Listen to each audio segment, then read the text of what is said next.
সেনাপ্রধান, তোমরা ইসলামকে ধ্বংস করে দাও, ইরানের জনগণকে ধ্বংস করে দাও। হ্যাঁ, আমি দেখছি ইরানের দেশে বাড়ি ধ্বংস হচ্ছে, খুবই ভালো।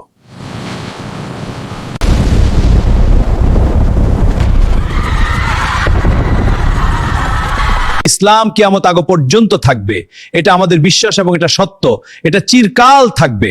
আমাদের অনেকে শহীদ হন, ঘরবাড়ি হারিয়ে দিশেহারা হয়ে গেছে, এর প্রতিশোধ নেওয়া হবে চরম ভাবে। সেনা প্রাণরা যুদ্ধের জন্য প্রস্তুত হো, ইসলামকে রক্ষা করা 100।